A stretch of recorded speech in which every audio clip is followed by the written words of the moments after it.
꼭 알아야 할 어제의 뉴스. 역할과 관여 정도의 다툼의 여지가 있다. 김태효 전 청와대 대외전략비서관의 구속영장을 기각하면서 법원이 밝힌 이유입니다. 다툼의 여지가 있다는 것은 검찰의 수사 내용이 아직은 혐의 입증에 부족하다고 법원이 판단한 것으로 볼 수 있습니다.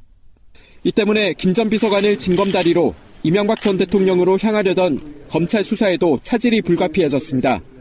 김 전 비서관은 우리 사람을 뽑으라는 이명박 전 대통령의 지시를 군에 전달하는 등 군의 정치 개입 과정에 청와대와 국방부 사이의 연결고리 역할이었다는 의심을 받고 있기 때문입니다. 검찰은 청와대 안보라인의 핵심 참모로 다른 공범들에게 정치 관여를 적극 지시한 무거운 책임이 간과돼 영장 기각을 납득하기 어렵다며 불편한 기색을 감추지 않았습니다. 앞서 김관진 전 국방장관도 한 차례 구속됐다가 범죄 성립에 다툼의 여지가 있다며 구속 적부심에서 석방됐고 임관빈 전 국방부 정책실장도 역시 구속 적부심에서 풀려났습니다. 이명박 정부의 군 댓글 정치 개입 수사에서 핵심 인물들이 모조리 풀려난 상황. 검찰이 김 전 비서관에 대한 구속영장 재청구를 검토하고는 있지만 일단은 군 정치 개입의 최정점으로 지목되는 이명박 전 대통령의 수사는 제속도를 내지 못하게 됐습니다.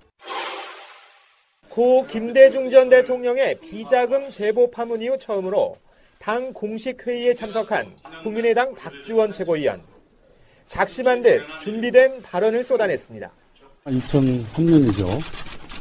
현대비자금 사건을 내사하고 수사하고 정보를 수집하고 분석하는 과정에서 그 자료 중에 아마 여러 장을 제가 드렸던 기억으로 생각이 됩니다. 지난 2008년 김 전 대통령의 비자금 의혹을 폭로했던 주성영 전 의원에게 본인이 관련 자료를 직접 건넸다는 말입니다. 기존 입장을 번복한 거지만 김 전 대통령을 언급한 적은 없다면서 조만간 주 전 의원과의 통화 녹취도 공개하겠다고 해명했습니다. 그것을 DJ 비자금이라고 얘기하는 사실은 없고요. 아마 측근들이 받았던 그런 비자금들이었기 때문에 제가 정몽원 회장님한테도 직접 들은 얘기가 있습니다. 국민의당은 이번 주 금요일 당무위원회에서 박 최고위원의 징계 수위를 결정한 뒤 이번 파문을 일단락시키겠다는 방침이지만 당 내분 사태는 더 가속화되고 있습니다. 핵폭탄급 악재 속에도 안철수 대표의 통합 행보는 보폭이 더 넓어졌고 5.18 특별법 필요성을 강조해준 바른정당 유승민 대표께 감사드립니다.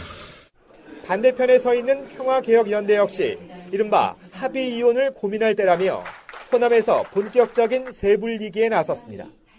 자유한국당을 포함하는 반민심, 반문재인, 반개혁의 신삼당합당이랑 적폐연대로 귀결되는 것 아닙니까?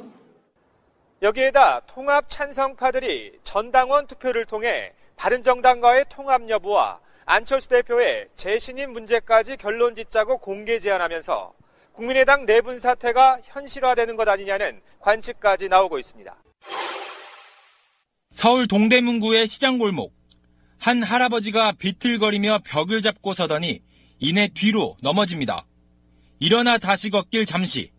이번엔 아예 길에 푹 쓰러집니다. 영하 11도의 혹한. 한두 명의 시민은 쓰러진 할아버지를 보고만 지나갑니다. 이렇게 1분간 길에 방치된 뒤 이곳을 지나던 한 무리의 학생들이 발걸음을 멈춥니다. 119도 부르고 그래서 119는 저쪽으로 들어왔었는데 나중에 큰일 났겠죠. 그 학생들 아니.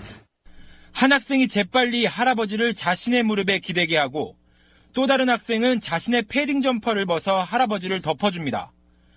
8분 뒤 학생들은 몸을 움직이는 할아버지를 조심스럽게 일으킨 뒤 등에 업어 어디론가 향합니다. 학생들은 할아버지를 집까지 데려다주고 학교로 향했습니다. 학생들의 선행 모습을 촬영한 사진이 SNS를 통해 알려지면서 온라인엔 대견하다, 대한민국의 앞날이 밝다 등 칭찬 릴레이가 펼쳐졌습니다. 해당 학생들은 전농중학교 1학년과 2학년 학생들로 밝혀졌습니다. 학교에서 배운 응급구조 방법을 잊지 않고 써먹은 것으로 전해졌습니다. 학생들의 부모는 아이들이 쏟아지는 관심을 부담스러워한다며 취재 거부 의사를 학교 측을 통해 전해왔습니다. 안녕하세요. 반갑습니다. 배우 권혜호입니다. 여러분들 이주 노동자라는 말 많이 들어보셨죠? 네, 예전에는 외국인 노동자 이렇게 불렀죠. 사장님 나빠요. 우리가 그런 개그 프로에서 그런 장면을 봤던 것이 벌써 10수년 전 일입니다.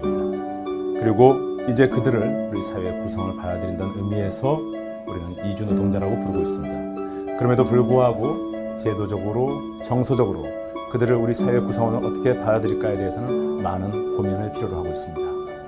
저희 이주노동희망센터에서는 그 방법을 좀 더 바깥에서 찾아보고자 합니다. 바로 이주 노동자 현지의 아이들에게 공부할 권리, 펜을 쥐어주는 일입니다. 이 일에는 여러분들의 정말 많은 관심과 참여가 필요합니다. 이주노동희망센터에 여러분들이 희망이 되어주시기 바랍니다. 고맙습니다. 방송 중간에 좋아요를 눌러주시면 새날팀들에게 큰 힘이 됩니다. 미리 감사합니다. 세이나. 트위터가 진짜 언론입니다. 자유한국당 새 원내대표에 김성태 의원이 선출됐는데요. 나는 보고 깜짝 놀랐네. 김성태가 선출될 거라는 건 어느 정도 알고 있었어요. 당대표의 입김. 근데 문제는 한성교입니다. 중립지대에 계시는 한성교라고 말하는 사실 내전 친박? 예. 지금은 멀박이라고 하죠. 멀어진 친박. 17표, 총 투표가 108표여서 55표면은 과반에 3표 늘어난 거예요. 2차 투표 없이 표를 얻었는데 일단 한성교 17표도 충격이지만 홍문정은 35표. 나는 골수 친박이야라고 말하는 국회의원이 35명밖에 없다. 보통 그 자유한국당이 공천 친박으로 물갈이 완전하고 하면서 친박의 범위가 어디까지냐에 대한 설왕설래는 지금도 엄청 많았어요. 네. 그러니까 대략 맥시멈 90명 이상이 될 것이다 했던 게 지금 35표로 줄었다라고 보는 게 가장 맞을 것 같아요. 제도로서의 민주주의가 흔들리고 구타는 일은 이제 없습니다. 민주주의가 밥이고 밥이 민주주의가 되어야 합니다. 사실 그 친박이냐 아니냐, 뭐 친문, 뭐 친노 이런 걸 규정하는 그 주체 자체가 언론들이잖아요. 그래서 당사자들도 모르는 경우가 많습니다. 내가 친박인가? 내가 친노인가? 그래서 범친박, 범친노 이렇게 부르기도 하잖아요. 그건 말 그대로 모른다는 뜻이에요. 그런데 언론에서는 그 구도를 그려야 하기 때문에 그래야지 그 예쁜 있어 보이는 문장이 나오잖아요. 그래서 억지로 항상 그 표를 만들어서 업데이트 합니다. 매달. 그래서 이제 각 그 신문사들 반장끼리 모여가지고 여기까지가 친박인가? 여기까지가 친노인가? 하면서 계속 이렇게 조정을 하죠. 근데 그 친박의 몰락이라고 우리가 단정 지을 수밖에 없잖아요. 이거의 현상 자체는 어떤 정치적 소신 때문에 모여서 자기들끼리 어떤 굳은 의지를 꺾지 않거나 이런 게 아니고 그냥 역시 자기의 이득을 위한 그룹핑 뭐 이렇게 되다 보니까 금방 이게 와이 됐다는 게 사실 이렇게 좀 이 정도 되면요. 친박이라는 표현 자체를 이제 쓰면 안 돼요. 오히려 친박이 아닌 걸 목표로 뛰는 사람들이 거의 다수라고 보면 35명이 홍문종을 찍었다고 하면요.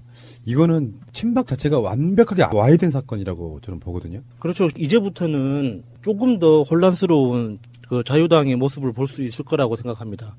특히나 위험한, 이렇게 위기에 빠진 조직에서 가장 위험한 게 그 선택장애를 가진 리더거든요. 모든 사람들의 의견을 다 수용하면서 어떤 판단도 내리지 못하는 리더가 가장 위험한데 그런 측면에서 봤을 때 저는 김성태 원내대표가 딱 맞는 사람이라고 생각합니다. 그래서 김성태 딱 그 당선 소식을 보고 아싸 잘 됐다라는 생각을 했거든요. 예를 들어서 한성교 의원이나 홍문정 의원은 자기들이 지향하는 바가 분명해요. 그러니까 한성교 의원은 뭐 정치적 명분 이런 것보다 무조건 다 같이 살아남자라는 게 일단 기본적인 스탠스인 거고, 홍문정 의원은 일단 친박의 부활, 그리고 어떻게든 이게 그 개파 이익을 지켜내려고 하는 이런 방향성을 가진 사람인데, 김성태 의원은 나한테 잘해주면 다 좋아. 이런 스타일이거든요. 그래서 자기가 잠깐 착각을 했었죠. 내가 정의롭고 내가 어떤 정치적인 명분에 헌신하는 사람이라는 착각을 잠시 했을 때가 최순실 청문회 과정에서 청문회 위원장 하면서 너무 많은 스포트라이트를 받으면서 자기가 잠시 착각했던 거예요. 내가 정의로운 사람이라고. 그래서 바른정당 갔다가 가보니까 그게 아니거든? 그래서 다시 돌아왔죠.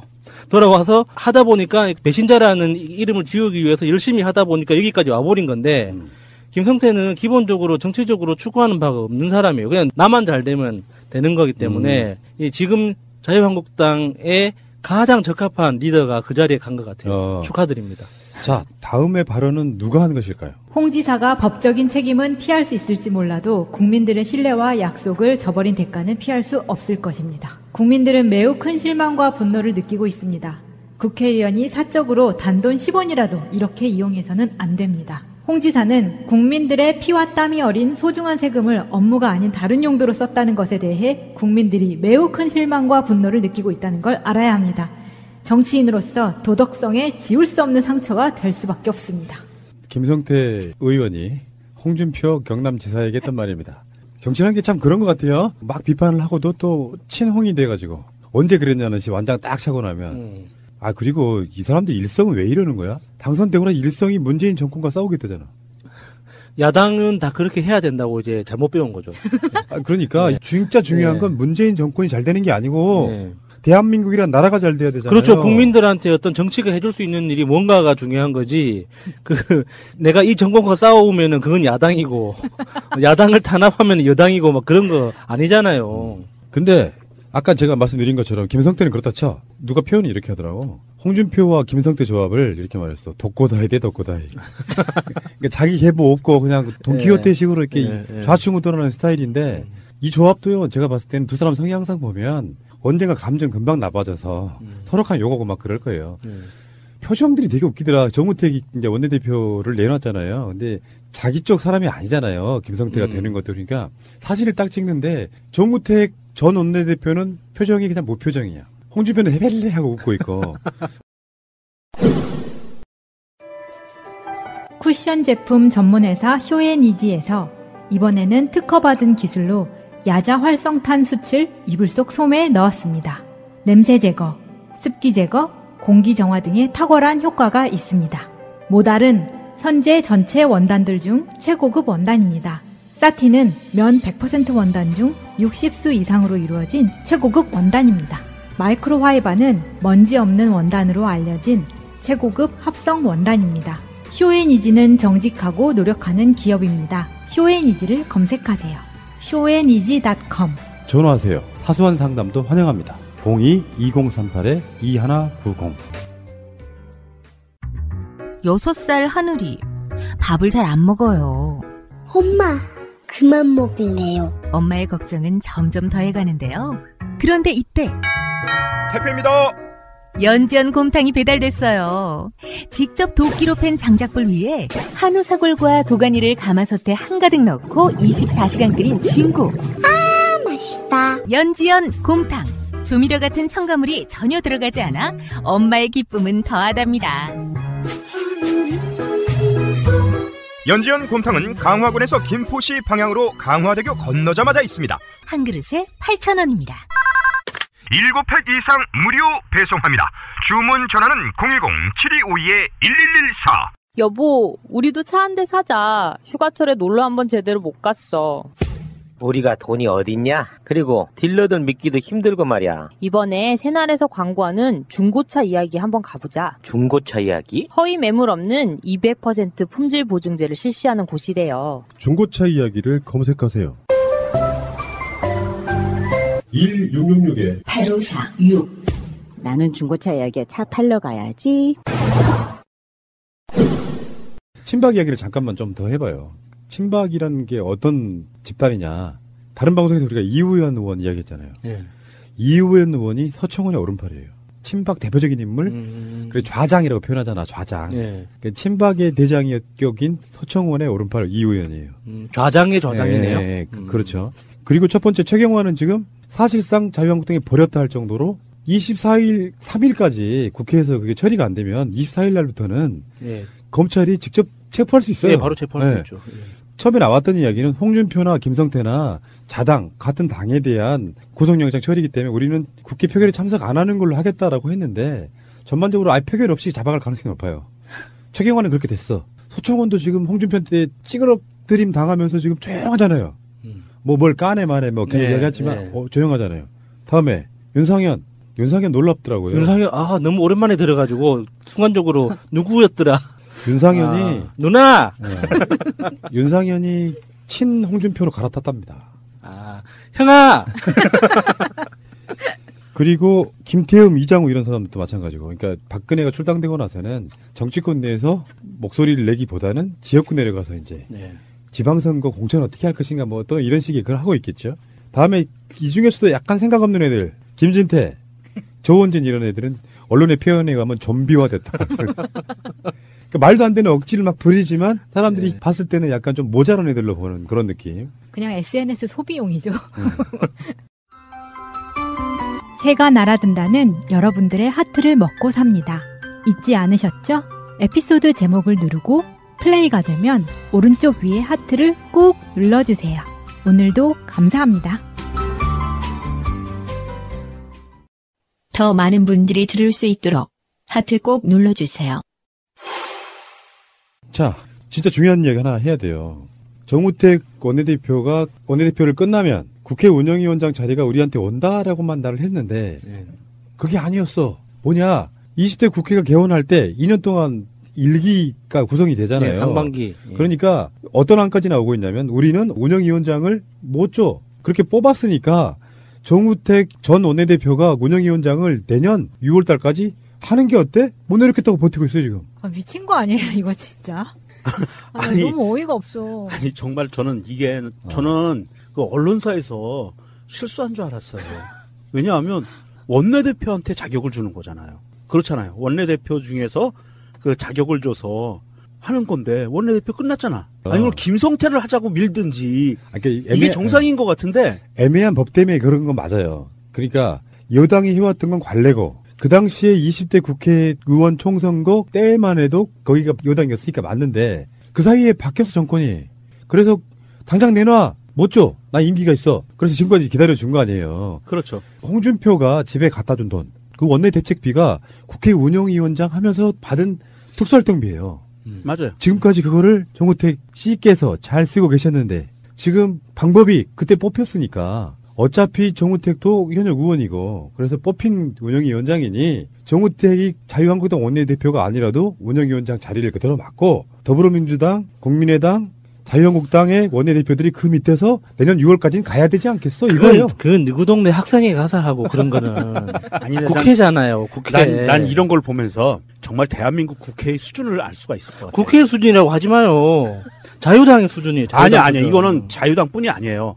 대한민국 국회의원 300명의 수준을 알 수 있어요. 왜냐하면 국회의 가장 기본적인 임무가 뭡니까? 입법기관이잖아요. 회계감시도 하지만 국가재정감시도 하고 예산 처리도 하지만 입법기능이거든요. 최고의 임무가. 그런데 자기들 내부의 어떤 이런 자리 하나, 규칙 하나 정하는 거를 제대로 명확하게 입법을 안 해놨어. 그런 게 대한민국 국회의원들이에요. 이거는 여야가 필요 없어요. 도대체가 국회의원들의 수준이라는 게 우원식 원내대표부터 다 얘기할게요. 국회의장부터 시작해가지고 저 밑에 자유한국당 찌끄레기까지 해가지고 300명이 똑같아. 공범이야. 이거는 이런 식으로 국회를 운영하면 안 돼요. 그러면서 지들이 무슨 이원 집정부제를 하겠다고? 이게 개풀 뜯어먹는 소리 하고 있어요. 우리 민정수석 잘한다. 다 사표내 300명. 오늘 많이 혼나네. 자기 임무들 망각하고 입법부터 제대로 안 하면서 무슨 방탄국회는 뭐 이딴 소리나 하고 원내대표 뭐 이런 게 무슨 소용이 있어요. 그러니까 국회 운영위원장 자리의 목적을 한번 봐야 돼요. 관례였다는 건 무슨 의미냐면 주체, 상수 이게 여당, 집권당, 정부잖아요. 그래서 반대를 위한 반대가 극렬해지고 대치하다 보면 나라가 잘 안 돌아가. 그러니까 국회 행정부의 견제 기능이 있다고 하지만 각종 법안 처리 같은 거에 있어서는 여당 원내대표가 국회 운영위원장 자리를 맡는 것이 효율적이다는 의미에서 그렇게 만들어진 거란 말이에요. 그러면 지금 민주당에서 기다려줬던 이유는 정우택 원내대표가 끝나면 이젠 주겠지. 근데 내년 6월 달까지 있어 오지 않았던 일이 생길 수 있는 거예요. 선출된 김성태에게 운영위원장 자리를 맡기자니 관례에 너무 안 맞아. 네. 정우택 자리를 물려받는 개념이 되잖아요. 더불어민주당하고 다른 당들은 지금까지 기다려온 거예요. 정우택이 원내대표가 뽑히면 물론 그 자리를 줄 거야. 했는데 웬걸?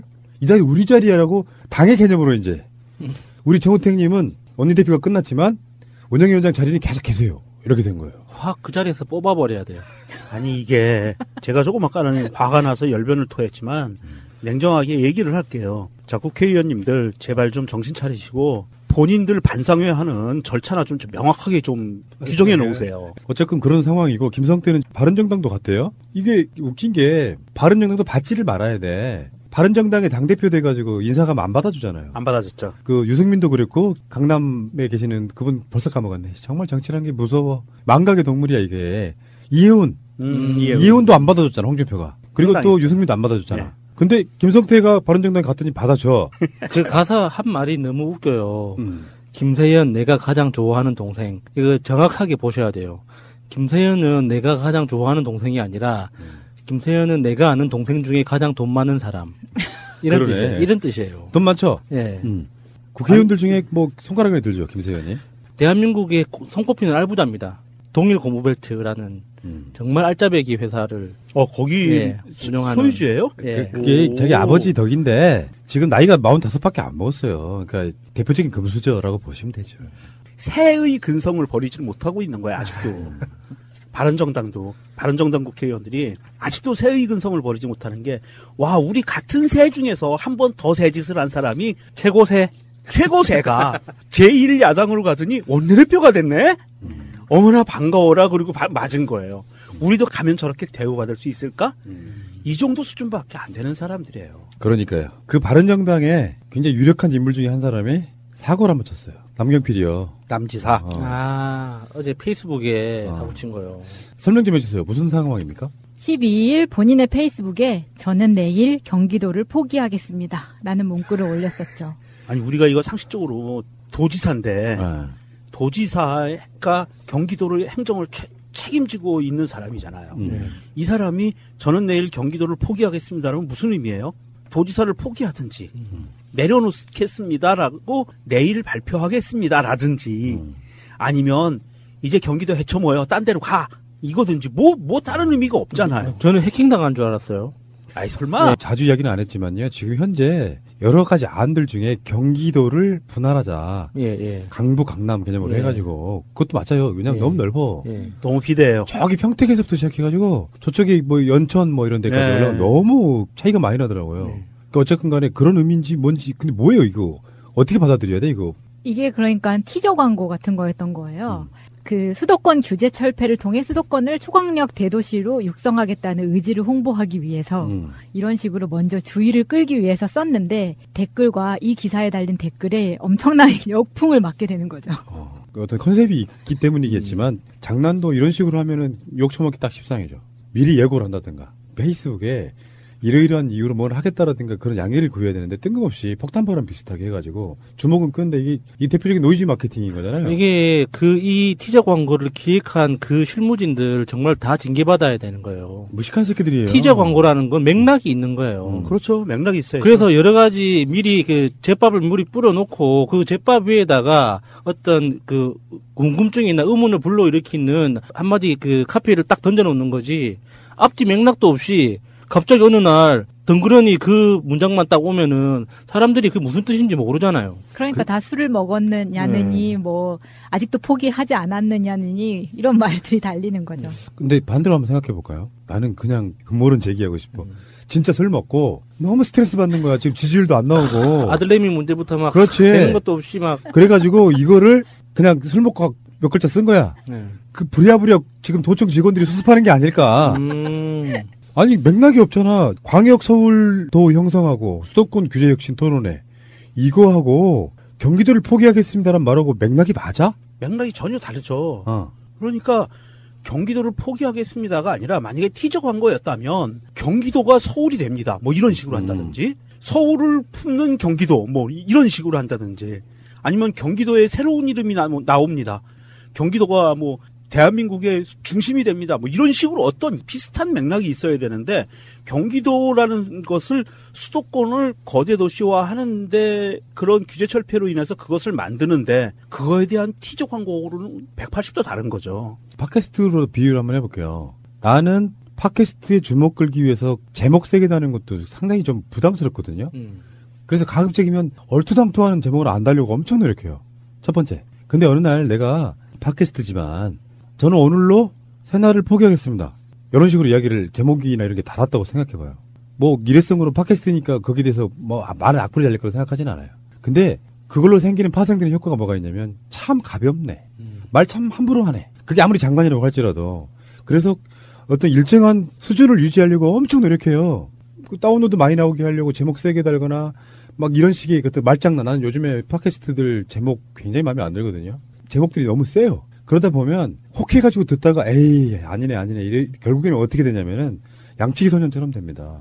그래서 이런 식의 장난은 더군다나 우리나라에서 광역 단체 중에서 가장 인구가 많은 곳이 경기도예요. 맞아요. 서울보다 많습니다. 그렇죠. 많습니다. 경기도를 포기하다니 뭘 그러면요 이런 게 장난을 쳤다 그러면 최소한 5분 이내에 거기에 대한 맥락을 설명을 해주는 게 맞아요. 달랑 술 처먹은 것처럼 밤중에 경기도를 포기하겠습니다라고 올리면 어떡해. 그리고 경기도가 네 거야? 지랄 뭘 포기하기 뭘 포기해. 아니 생각해보니까 그러네. 그 서울시를 봉헌한 이명박이랑 똑같은 맥락이잖아. 직거라고 생각하는 거잖아 지금. 그러니까 이제 6개월밖에 안 남았는데. 경쟁자인 이재명 시장의 트윗입니다. 남경필 도지사님 가도 너무 가십니다. 지사님의 경기도 포기 발언은 주권 모독, 국가를 대통령이 포기할 수 없는 것처럼 말입니다. 더구나 경기 서울 통합로는 고등 유기체를 거대 아메바로 만들자는 황당 주장입니다. 아, 고등 유기체를 거대 아메바로. 그러니까 이게 요거네요. 그 제목도 보니까 광역 서울도, 그러니까 서울 자체가 같이 어우러지는 하나의 서울처럼 보이는, 결국에는 서울 자체하고 유기적으로 좋게 표현하면 융합한다는 거예요. 듣다 보니까 이거 또 딱 일본을 따라 하려고 하는 거네요. 우리가 일본의 수도가 그 동경이죠. 그 동경이, 우리는 동경 이야기만 들으니까 서울 같은 하나의 도시처럼 생각하잖아요. 근데 일본에서의 동경은 일종의 지자체의 개념이에요. 그래서 우리의 서울과 경기도를 합한 정도의 큰 그 지역이 전체를 하나의 동경 메트로폴리탄이라고 이렇게 맞아요. 부르거든요. 도쿄도 그리고 도쿄시 이렇게 있어요. 그러니까 이게 그렇게 이제 그 경기도와 서울을 통합해서 하나의 그 광역 서울도라는 말도 처음 봤는데 이 너무 친일스러운 발상이네요. 근데 이게 이제 이 중에 남경필의 선거 전략인데요. 정책을 하나 임기 말에 띄워. 근데 사람들한테 호응이 좋으면 이 정책의 연속성을 위해서 날 뽑아줘. 요 시스템으로 가는 거거든요. 근데 내가 봤을 때는 이재명 시장의 말이 맞습니다. 서로 간에 구분을 지어줘서 교통 같은 건 좋아지지만 차별화가 돼야지. 그게 일종의. 알겠습니다. 서울의 위성도시화 되겠다는. 차라리 그냥 경기도를 세로 방향으로 잘라서 경기 동도, 경기 서도 이렇게 나누는 게 나을 것 같아요. 남도 북도로 해야지. 경기 남도. 안 돼요. 왜요? 경기 남도 북도 하면 남도는 우리 민주당이나 진보 성향의 도지사가 나오지만 북도는 영원히 자유당 도지사가 나와요. 그래서 안 돼. 세로로 자르자고? 그렇죠. 세로로 잘라요. 똑똑하신 분이야. 게리맨더링 될 뻔했네. 게리맨더링의 천재, 나는. 아이고. 알겠습니다. 여기까지.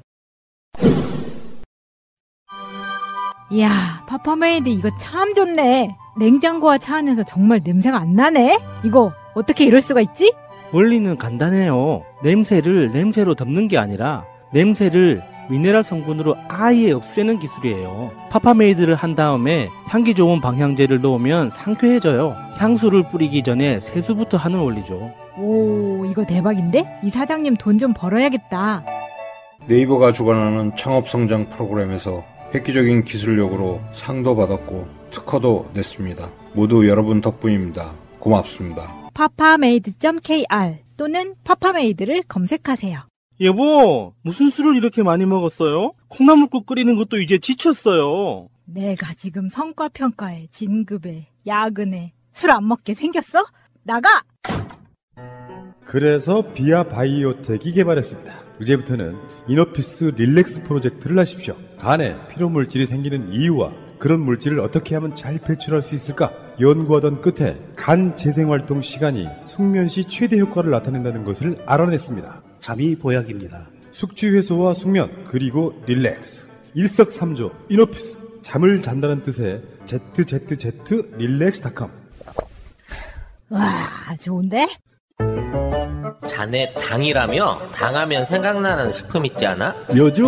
오호, 잘하는데. 여주는 천연 인슐린이라는 별명을 갖고 있어. 그 여주를 주원료로 제주 조리대, 양파, 귀리, 보리, 뽕잎 등을 배합해서 만든 당 스마트백을 먹어봐. 당을 유지하는 데 도움을 준다는 뜻이라는데 당 스마트백. 국내산 재료를 사용하여 만들었습니다. 건강을 위한 명인의 손길, 명인 힐링푸드를 검색하세요. 1588 6452. 현재 홈페이지 신규 가입 시 현금처럼 사용 가능한 포인트 5,000점을 드리고 있습니다. 정권 연장을 위한 싱크탱크 31번째 시간입니다. 자, 오늘 나오신 분들 소개해드리겠습니다. 이상구 복지국가 소사이어티 운영위원장님. 예, 반갑습니다. 이상구입니다. 자, 이상희 공동대표님. 안녕하세요. 이상희입니다. 그리고 복지국가 소사이어티의 귀염둥이 키즈맨 서정우님. 계속 기워지고 있습니다. 서정우입니다. 네, 귀여울 나이는 아니에요. 지난주에요. 특공무술의 창시자 장수석 총사가 맞아요? 총재가 맞아요? 총재로 공식 명시입니다. 예전에 총사라고 불렀다고 그러시더라고. 예. 근데 그 세상이 그렇게 좁아서 우리 패널들 중에도 또 그분이 직접 승단 심사를 했다는 분도 나타나시고. 댓글을 누가 쓰셨더라고요. 예. 이렇게. 장수석 총재님 이분을 뵙고 나서 뭐 그것도 이제 뭐 일종의 복지일 수도 있겠지만 세상에는 정말 다양한 삶이 정말 많고 한 곳에만 집중을 하면 어떤 일가를 이루게 되는구나. 그 복지 일가를 이루신 분들 아니겠습니까? 지금 장수석 총재님도 특이하시지만 그분의 사모님도 검색해보니까 대단하신 분이던데요. 예. 어쨌든 특이한 경험이었고요. 대통령 인터뷰한 것만큼이나 굉장히 독특한 경험이었다. 왜냐하면 이 일을 안 하면 어떻게 그런 분을 뵈요, 제가. 그래서 제가 특공무술 단증을 한번 장롱 밑에서 한번 꺼내봤습니다. 와, 그때 사진 보니까 정말 놀랍더라고요. 한때 그런 시절이. 그러니까요. 이게 세월이 흘러서 계절이 지나고 또 이 계절도 금방 지나겠죠. 그러면 또 봄이 오고 더운 여름이 또 가고 또 겨울이 오고 그걸 계속 과정을 거치면서 우리는 늙어가고 있습니다. 저희도 1년이 이제 좀 넘었죠, 살짝. 네. 작년 연말에 뭐 하십니까 했는데, 뭐, 오로지 복지만을 생각하신다고 해가지고. 재미없었다, 진짜. PD님이 엄청 당황하셨던 기억이 나네요. 근데 정말 두 분은 정말 재미가 없어요. 근데 이런 거 있잖아요. 그, 장수석 총재님도 그렇지만, 뭔가 곁눈질러 곁다리로 한눈을 팔면 그 분야의 일가를 이룰 수가 없어요. 당연한 거야. 뭐 취미 있으세요? 뭐 낚시하세요? 등산하세요? 아무것도 없어. 그냥 복지만 연구하네. 이게 컨셉이라면 저는 받아들이겠습니다. 이게 재미 문제가 아니잖아요, 지금. 저는 취미는 많습니다. 무엇인데요, 또? 저는 갖가지 음식을 찾아다니면서 먹는 식도락도 취미가 있고요. 그건 복지잖아요. 그리고 뭐 제 전공 분야 외에 다양한 분야를 또 공부하고 연구하는 그런 또 취미도 있고요. 등산도 좋아하고 자전거도 좋아하고 뭐 그 취미가 너무 많아서 오늘은 어떤 취미를 할까 뭐 이런 식으로 고민일 정도로. 그래서 저 친구 저한테 욕 엄청 많이 얻어먹었어요.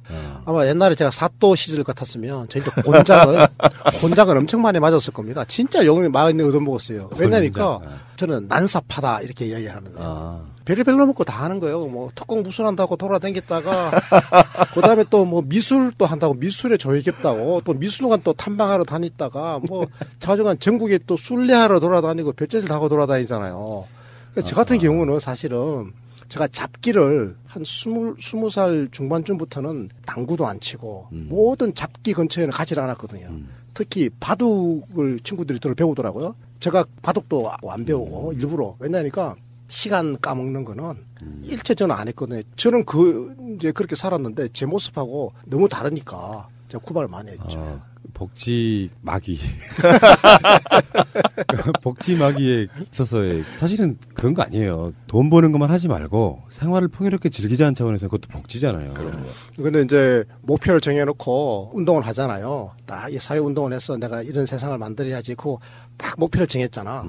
그러면 그때부터는 시간이라고 하는 게 딱 한정되어 있잖아요. 그죠? 하루 24시간이란 말이죠. 잠을 자야 되고 밥 먹어야 되니까 그거 빼고 나면 나머지 시간 동안에 제가 이걸 어떻게 쓸 건가. 맨 먼저 제게 포기한 게 돈을 버는데 시간을 쓰지 말자. 그래서 내가 교수 직업을 선택한 게 이게 또 운 좋게 교수가 됐잖아요. 요즘 교수 하고 싶다고 되는 게 아니거든. 운이 좋아야 돼요. 저같이 이렇게 흑수저 출신은 요즘 교수 되기 어려워요. 운 좋게 이게 엇과대 교수가 된 거야. 엇과대 교수가 시간이 많거든. 그 다음에는 이제 이게 잡기를 안 해야 돼. 잡기를 하면 시간을 뺏기니까. 근데 저 친구는 잡기를 하더라고. 제가 최근에 그 이상희 대표님 이야기를 잠깐 누구한테 들은 적이 있어요. 그래요? 의사들의 권익을 위해 싸우지 않으셔가지고 서울 쪽에서는 그 임용이 안 되는 뭐 그런 게 있었다면서요? 정말 대단하신 분이십니다. 존경합니다. 그 제가 추사 김정희 선생님 계신 곳으로 갔잖아 그래서. 사실 유배당한 거예요. 예, 그렇습니다. 자, 여러분들 무슨 말씀인지 아실 것 같으세요. 그 이야기 또 이따가 나와야 되니까요. 자, 퀴즈 보고 가겠습니다. 귀염둥이. 네. 프리티맨. 큐티맨. 네, 큐티맨으로 하겠습니다.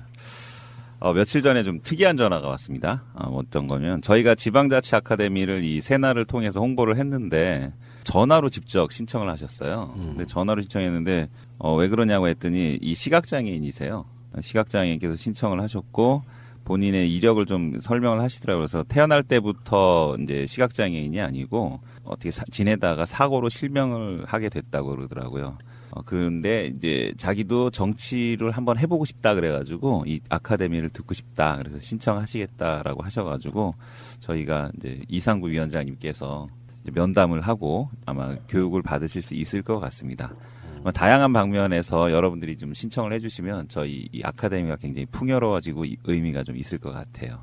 장애인이든 여성이든 노인이든 청소년이든 저는 적극적으로 정치에 참여해서 한번 자기가 원하는 뜻을 펴보기를 바라고 그것을 위해 필요하다면 저희가 자금을 주서라도 아카데미에 참여시켜서 같이 공부를 하도록 하겠습니다. 와, 멋있다.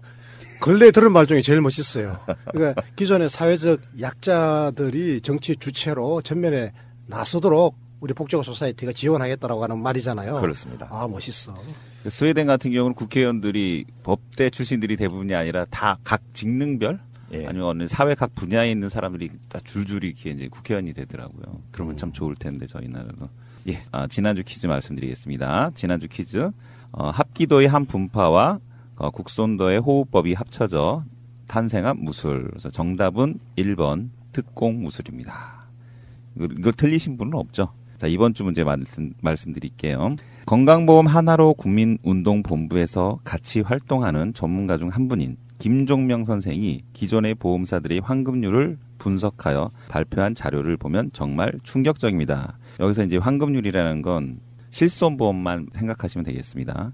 자, 매달 약 1만 원의 보험료를 낼 경우 에이스 화재보험은 환급률이 2,080원, 라이나 생명은 3,140원, 흥국생명은 4,400원을 돌려받을 수 있는 걸로 분석이 되었습니다. 로또의 환급률이 대략 5,000원 정도인데 그리고 슬롯머신이 7,500원인데 비해서 생명보험 회사들의 환급률은 거의 사기에 해당하는 수준이지요. 반면 국민건강보험의 경우 사용자 부담금과 국고지원금이 있어서 본인이 보험료를 약 10,000원 정도 낼 경우 훨씬 더 많이 돌려받는 것으로 분석되었습니다. 돌려받는 금액은 얼마일까요? 1번 5,000원, 2번 10,000원, 3번 16,800원, 4번 어린이 대공원. 끝에 원자로 끝나서 맞춰봤습니다. 아주 좋은 문제. 힌트 안 드려도 될 것 같고요. 굉장히 중요한 문제라고 저는 생각을 하고요. 다른 모든 보험들은 운영비가 굉장히 많이 들어가죠. 엄청나게 많은 사람들이 보험을 가입하기 위해서 움직이기 때문에 움직이는데 국민건강보험은 국가가 전체적으로 하기 때문에 운영비가 굉장히 저렴한 거죠. 거기다 국가 지원까지 나오기 때문에 국민건강보험이 가장 좋다는 말씀입니다. 그래서 문제 중에서 이제 생명보험뿐만 아니라 손해보험도 마찬가지고요. 요즘 이제 아침 방송 같은 거 할 때 중간중간에 공익 방송으로 보험 사기에 대해서 검사가 현직 검사가 직접 나와서 이제 그걸 근절을 하자라는 캠페인을 하는데 그걸 들으면서 물론 그 자체는 옳은 거죠. 그런데 또 한 측면에서는 국가가 나서서 거대한 사기는 못 고치면서 이 조그만 서민들의 실손보험 타먹는 이런 부분을 가지고 저렇게 다그치는구나. 어떻게 보면 보험회사들의 거대한 사기를 국가 공권력이 도와주는 그런 형태의 측면도 있다는 생각이 들어서 마음이 참 안타깝더라고요. 물론 그 해당 검사님은 그런 의도를 하신 건 아니고 현행법에 따라서 하긴 하지만은 구조적으로 거의 환급률 20, 30% 선에 불과한 이런 것들은 그대로 놔두면서 조금 푼돈으로 이렇게 생계형으로 하는 그런 분을 사기로 이제 몰아넣고 이런 것들도 있다 보니까 물론 범법행위는 안 되겠지만은 이상훈 선생님 그거는요 검사니까 검사가 법적으로 자기 일을 한 거고요. 우리 분야 방금 말씀하신 것처럼 민간 의료보험에 가입해가지고 우리 국민들이 엄청나게 많은 돈을 지금 보험회사에다가 갖다 바치고 있는 꼴이잖아요.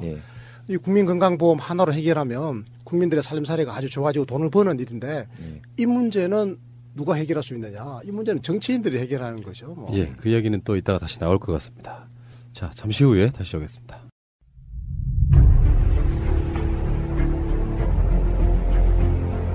국민들은 국가의 존재 이유가 무엇이냐고 물었습니다. 어려울 때 국가가 든든하게 지켜주고 있다는 믿음을 주어야 합니다. 그것이 국가의 존재 이유입니다. 지난 주말에 의사들이 모여서 문재인 케어 반대, 물론 디테일한 내용은 좀 이렇게까지 말씀드릴 수는 없겠지만 그 이야기를 했었고요. 우리가 이미 이제 이런 걸 예견하고 예전에도 문재인 케어와 의사 뭐 이런 부분들의 이야기를 했었고요. 근데 또 이슈가 되고 나니까 이분들이 참을 수 없다. 사실 그 문재인 케어의 기한자들이라고 할 수 있는 분들이 있고 또 이분들이 의사분들이기 때문에 예.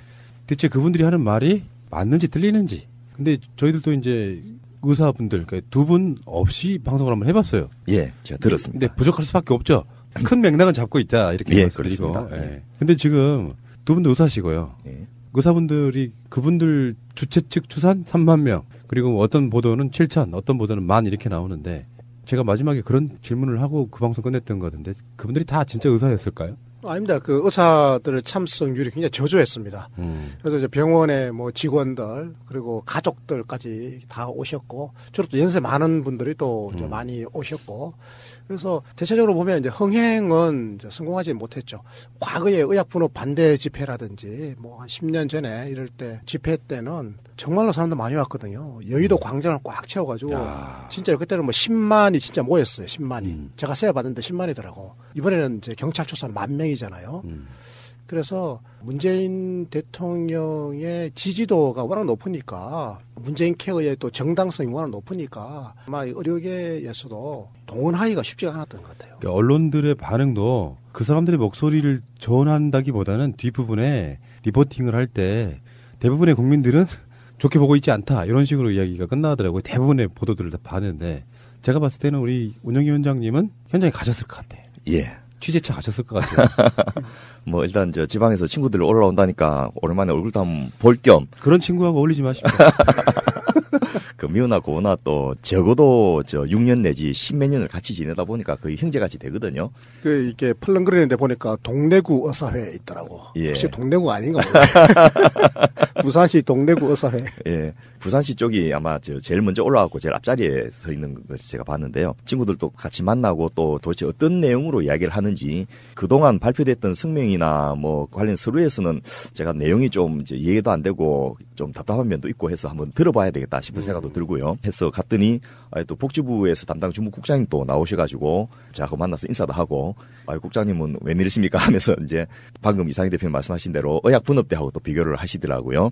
또 현재의 이 행사를 주최하는 비대위 비상대책위원회 쪽은 아니지만은 의협의 그 온건파 쪽에 계신 선생님들도 나오셔가지고 주변에 계시고 해서 그분들 이야기도 좀 들어보고 특히 제가 인상적이었던 건 외신 기자였습니다. 그분들이 카메라 들이대고 이제 그 한 명이 리포팅을 하는데 그걸 저 들어보니까 참 건강보험의 보장성을 높이자는 것은 보통 의사들이 주장하는데 한국은 역으로 이야기를 해서 참 아이러니컬하다 뭐 이런 식의 이야기를 아마 그 분이 미국 쪽에서 오신 분인 것 같아요. 맞아요. 예. 그래서 미국은 제약회사라든지 의료기기를 개발한 의료산업계 쪽에서 미국의 메디케어라고 하는 노인 의료보험에 제발 우리 품목을 그 의료보장 혜택에 좀 넣어주세요. 그러니까 비급여잖아. 처음에 만들어지면 이거 빨리 좀 급여화해 주세요라고 막 로비를 하거든요.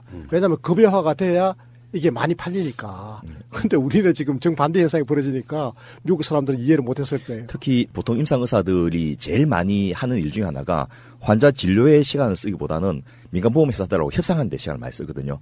이 환자는 의학적으로 꼭 필요하니까 이걸 당신 회사에서 급여를 좀 해주세요. 이런 식으로 딜을 하고 그 조금이라도 환자를 위해서 건강보험 보장성을 높이는 쪽으로, 그러니까 그게 건강보험 아니죠. 사적보험인데 그쪽에 시간을 많이 쓰는데. 요거를 제가 잠깐 또 보충 설명해 주자면 미국은 민간보험회사가 한 1,300개 정도가 경합을 하는데요. 이 보험회사들마다 다양한 보험 상품을 또 개발해 있는데 이 보험 상품이 10가지로 표준화가 되어 있거든요. 근데 보험 상품마다 가격이 다 달라요. 굉장히 좋은 보험 상품은 보험료가 비싸고, 그리고 나쁜 보험 상품은 이제 보험료가 싸죠. 그렇게 해서 이제 보험회사들이 경합을 하고 있는데, 이게 이제 보험회사들마다 보장을 해주는 아이템, 의료 아이템이 다 다른 거예요. 그러니까 의사 입장에서는 어떤 보험회사에서는 이 시술을 보험이 해주는데, 어떤 보험 상품은 이것도 안 해주잖아요. 이제 그래서 보험이 되고 안 되고 하는 게 굉장히 중요하거든, 환자에게. 미상호 운영위원장이 그 이야기를 하고 계시는 거예요. 예. 근데 우리는 이제 대한의사협회가 한 지표로 알고 있었거든요. 근데 이야기 들어보니까 그것도 아닌 것 같고, 또 뭐 이제 우리 방송에 나갔습니다만 그 최대집이라고 하는 그 투쟁위원장, 이분에 대한 과거 전력도 좀 얘기가 있고요. 네. 어떻게 된 거예요? 일단 의료계도 이제 강경파와 온건파가 있으니까 그렇게 그 자리 행사를 주최하는 분들이 꼭 의료계 전체를 대변한다고 볼 수는 없는데요. 어쨌든 공식적으로는 지난 8월 9일 문재인 케어가 발표되고 나서 특히 이제 그과 이어서 9월 초에 자유한국당의 한 의원님이 현대 의료기기를 한의사가 사용할 수 있도록 하는 법안을 대표 발의를 했습니다. 그러니까 그게 이제 의사들이 화가 나고 뭉치게 되는 그런 계기가 됐는데요. 이때 이제 전의총이라고 전국 의사 총연합회라는 소위 말해서 그 의사들 단체 중에서는 조금 과격하고 급진적인 강경파가 있는데 이 단체에서 지난 10월 달에 이 대표로 선출된 분이 바로 최대집 씨입니다. 아하. 예, 그러니까 이분이 당선되자마자 공식적인 총회에서 한 말이 대한의사협회 추무진 회장을 불신임시키고 전의총 출신으로 회장과 집행부를 갈아치우겠다. 이제 이런 식의 포부를 밝혔는데 지금 실제로 이제 추무진 회장을 쫓아내지는 못했지만은 대의원 대의에서 비상대책위원회에서 이 정권을 위헌받아서 행사를 할 수 있는 권한을 획득을 한 거고 거기에 이제 투쟁위원장으로 이분이 참석을 하게 된 거죠. 그러니까 추무진 회장은 이제 온건파잖아요. 온건파가 뒤로 약간 지금 밀려있는 형국이죠, 지금은. 그래서 이 최대집 투쟁위원장님은 소위 말해서. 위원장님이요? 투쟁위원장이죠, 거기도. 예. 그래서 어쨌건 이분이 뭐 공식적으로 대한의사협회 소속의 투쟁위원회를 이끌기 때문에 우리는 그 공식적인 예우는 해줘야 돼요. 그런데 이분이 그동안 태극기 집회를 주도해온 극우 보수단체인 자유통일해방군의 상임대표이시고 태극기 혁명 국민운동본부의 공동대표를 하고 계시고 또 이 박원순 시장님의 아들의 병역 비리를 제기했던 당사자시고 뭐 이런 식의 그 굉장히 조금 의료계 내에서는 좀 특이하신 분이신데요. 의도적으로 전체 의사협회를 흔들어서 비대위를 구성하게 하고 그래서 의사협회 이름으로 이런 이제 행사를 하게 했던 그런 계기가 있는 게 아닌가 하는 생각이 좀 들면서 왜 이렇게 상식적이지 않은 또 국민의 감정하고 반하는 쪽으로 물론 그분들의 의사들 집회 주장의 일부 타당성도 있습니다만은 집회 장소를 주로 태극기 집회가 하던 자리인 대한문 광장 앞으로 한다든지 또 구호들이 좀 상식적이지 않은 구호들이 나오고 이런 것들이 그런 이유가 있었구나 싶어서 저는 뭐 그런 분들이 하는 것도 어쨌든 의사들의 결정이니까 존중돼야 되는데 이분을 앞에 내세움으로써 자기들의 주장이 정치적으로 오해받을 우려가 있을 건데도 불구하고 왜 이분을 그렇게 계속해서 그런 중요한 보직에 내세우고 또 마이크도 들리게 하는지 이런 것들을 보면서 좀 안타깝고 답답한 마음을 느꼈습니다. 그 백남 그르신 빨간 우이 뭐 그렇죠. 이 주장도 이분 그러니까 그렇습니다. 그리고 박원순 시장 아들 거기에 대해서도 의혹 제기했던 게 우리 같은 그냥 일반인이면은 그게 파장이 별로 없어요. 근데 의사를 직업으로 갖고 있는 사람이 하면 그게 마치 굉장한 근거가 있는 것처럼 인식되기 쉬워서 이런 분들의 어떤 그 일거수일투족은 굉장히 중요한데요. 아예 그냥 극우로 이렇게 단정 지어질 만큼 이상한 주장을 하고 있는 사람이 의사 단체를 이끌면서 문재인 케어를 반대한다 그러면 순수하게 받아들일 사람이 저는 국민적인 없다고 보거든요. 저는 오히려 국민 걱정하는 게 아니고 지금 그 의료계 내부가 좀 걱정이 돼요. 왜냐니까 추무진 회장님이 그동안에 굉장히 합리적이고 온건하게 의료계를 잘 이끌어 왔거든요. 그런데 어쨌건 지금 분위기 탓인지 한시적으로 지금 뒤로 좀 밀려나 계신 거잖아요. 그래서 이런 상황에서 어떤 새로운 리더십이 일종의 탄생한 건데 이 리더십이 정치적으로 편향되어 있거나 또 하는 주장 자체가 의사 일반의 이해와 요구하고는 상당히 좀 충돌하는 부분이 있으면 국민적으로 또 지지나 동의를 받기도 어려워지고 하면 나중에 의료계 입지가 어려워질까 봐 저는 그게 걱정인 거예요. 제가 왜 의료계 걱정해 주는 거면 의료계 입지가 정말로 공공해지고 어려워지게 되면 궁극적으로는 의료계가 모든 걸 손을 놓아버릴 수가 있어요. 문재인 케어도 의사들이 도와주지 않으면 할 수가 없는데 의료계가 그냥 사보타지 하듯이 손을 놔버릴까 봐 저는 그게 걱정인 거예요. 오히려 의료계가 적극적으로 자기 목소리를 내면서 정당한 요구를 하고 세상을 바꾸고 의료를 갖다가 혁신적으로 개혁해 나가는데 우리도 뭔가를 할 테니까 그 우리의 목소리를 담아달라고 막 이렇게 주장하면서 나설 때 그럴 때 서로 능동적으로 이렇게 상호작용을 하면서 대타협이 나오는 건데 뭐 슬금슬금 빠지고 그냥 사보타지하고 오히려 더 스스로를 소외시켜버리고 하면 이 결과적으로 국민 의료가 취약해지거든. 예, 그러면은 그 의사분들 모여가지고 그냥 우리 이제 통칭해서 문재인 케어 반대라고 이야기하지만 구체적인 내용을 한번 들어보고 싶어요. 일단 이야기는 들어봐야죠. 예. 그래서 공식적으로 나온 10 국민건강수호 전국의사총궐기대회 관련 대의원 서신 이게 이제 추미진 회장이 이 행사에 대해서 정리해서 회원들에게 알려진 공식적인 문건인데요. 여기 보면 첫째, 건강보험 급여의 정상화를 촉구한다. 그러니까 지금 수가가 너무 낮고 이런 부분들을 이야기를 하면서 급여의 정상화를 해달라는 거고, 두 번째는 비급여의 급여화 및 예비급여의 방식과 내용에 대해서 재검토를 촉구한다. 이런 거고요. 세 번째가 이제 앞서 말씀드렸던 한의사가 의과 쪽에 의료기기 사용하는 것은 이제 근본적으로 다시 반대한다. 그리고 마지막 네 번째가 소신 진료를 하기 위해서 심사평가 체계 및 근보공단 개혁 같은 것들을 요구한다. 이게 이제 공식적으로 정리된 네 가지 요구입니다. 특히 저는 집회를 하기 전에 전국 의과대학 학생회와 의학전문대학원 학생회 협의회 대표를 맡고 있는 분이 보낸 문자가 참 가슴에 와닿았는데요.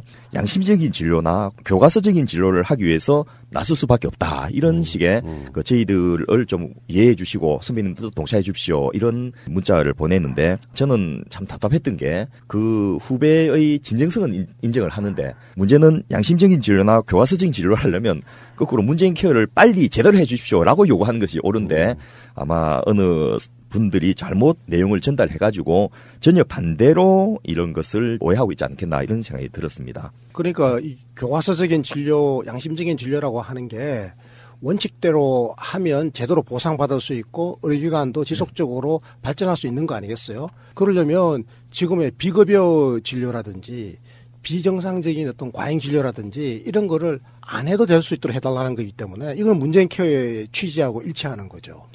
저도 똑같은 취지에서 그 교과서적인 진료 또는 양심적인 진료를 할 수 있도록 제도가 구축돼야 된다는 일념으로 이런 운동을 한 20년 해왔고 그 성과물이 지금 문재인 케어로 구체화되어 있는데 이 전혀 반대로 이걸 오해하고 있으니까 좀 답답하기도 하고요.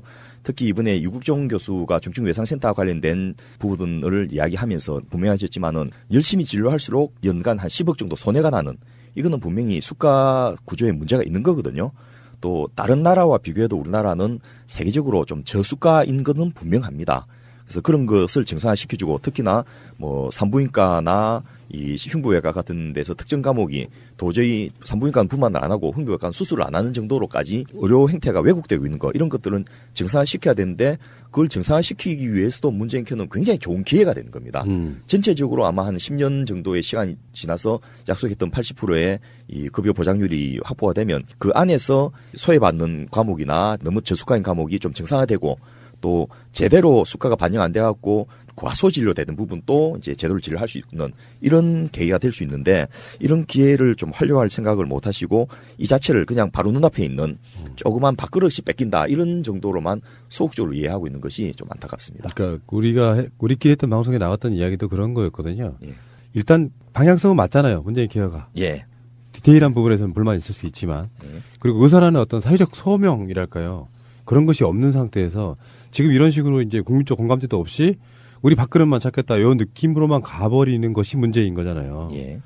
근데 저는 이제 의료계가 우리 밥그릇만 찾겠다 이렇게 또 하는 것만 있는 건 아니라고 생각해요. 물론 일부도 그런 부분이 있습니다. 그래서 기존에 비급여를 자꾸 양산하고 그래서 의사로서의 의료 행태가 좀 기형적으로 가 있는 일부 병원들이 있어요. 하지만 다수의 병원이나 다수의 보통 의사들은 교과서적인 진료를 열심히 하면 그것으로 정상적으로 의업을 계속할 수 있어야 된다라고 하는 강한 신념을 갖고 있거든요. 근데 이제 그게 지금 굴절을 당했단 말이에요. 왜 굴절을 당했는가 하면 아까 이상구 운영위원장이 잠깐 이야기했지만 실질적으로 원가의 뭐 한 7, 80% 정도만 보전해주고 그렇게 해서 손해보는 거는 비급여 진료를 해가지고 그걸로 손해를 메꾸라라고 하는 게 지난 30년 동안 건강보험 체계 하에서 우리나라 정부가 해왔던 행태예요. 저는요 보수 진보를 떠나서 지난 30년 동안 이런 식으로 진행되어 온 것도 일종의 저는 적폐라고 생각해요. 그래서 문재인 케어는 30년 동안 의료계에 누적되어 있는 그래서 지속 가능성이 이제 없어요 지금. 앞으로 노인 인구가 늘어나고 되면 의료비가 폭증할 텐데 지금 방식으로는 유지가 안 되거든요. 그래서 이걸 근본적으로 뜯어고치려고 하는 소위 말해서 보건의료계의 적폐를 청산하고 새로운 시스템을 구축하려고 하는 인간 중심의 새로운 의료질서를 구축한다는 측면에서 문재인 케어는 이건 적폐 청산이고 새로운 체제의 설립이다. 저는 이렇게 보는 거죠. 그래서 의사들 주장 중에서 이제 의미가 있는 것은 저수가 저급여 체계로 국민들이 이제 제대로 치료를 못 받고 있다라는 주장과 더불어서 이 수가가 저수가다 보니까 비급여 부분을 가지고 메꿔 간다라는 부분은 팩트로서 사실입니다. 그러니까 국민건강보험공단에서 발표했던 자료를 봐도 전체 진료비 중에서 급여가 차지한 부분이 이제 한 69.2%, 70% 정도 되고 비급여 항목이 한 18.8%, 한 20% 좀 못 되는데요. 이것에 대한 보상 부분은 급여는 51.5%밖에 보상이 안 되는 거예요. 그러니까 한 20%가 보장이 안 되는 거고 비급여 부분은 그 2배인 36%, 그러니까 18.8%의 2배 정도가 보상이 되니까 보상률이 급여는 마이너스고 비급여는 더블이니까 더블로 비급여를 해가지고 병원을 메꿔가는 이런 구조가 불합리하다는 지적은 저는 옳은 지적이라고 봅니다. 근데 의사들이 지금 주장하고 있는 것 중에 비급여를 급여화하면 개원이들이 망한다. 이런 주장이 있잖아요. 사실이에요? 봐봐요. 액면 그대로 아까 방금 이야기했잖아요. 이상운영위원장이 보세요. 급여 진료를 하면 손해를 보는 거예요. 근데 그걸 비급여 진료로 메꿨잖아요. 비급여 진료는 원가 보존율이 190%예요. 그러니까 그걸 하면 마진이 90%가 남는 거예요. 근데 급여는 하면 20% 손해. 그래, 건강보험에서 하라고 하는 우리 국민들에게 국민건강보험 제도가 하라고 하는 의료 행위를 하면 의사들 입장에서는 20 내지 30%로 손해 보는데 국민건강보험에서 그동안 관심을 안 가지고 의사들이 짬짬이로 만들어서 하던 비급여 진료는 하면 할수록 이거는 그 더블로 돈을 버니까 그런데 갑자기 지금 문재인 케어에서 기존의 이 비급여를 전면적으로 급여로 돌려버리겠다고 하니까 비급여에서 창출되던 수익이 이제는 없어질 것처럼 지금 느껴지잖아요. 이렇게 되면 살 수가 없다라고 하는 이야기는 논리적으로 맞는 거예요.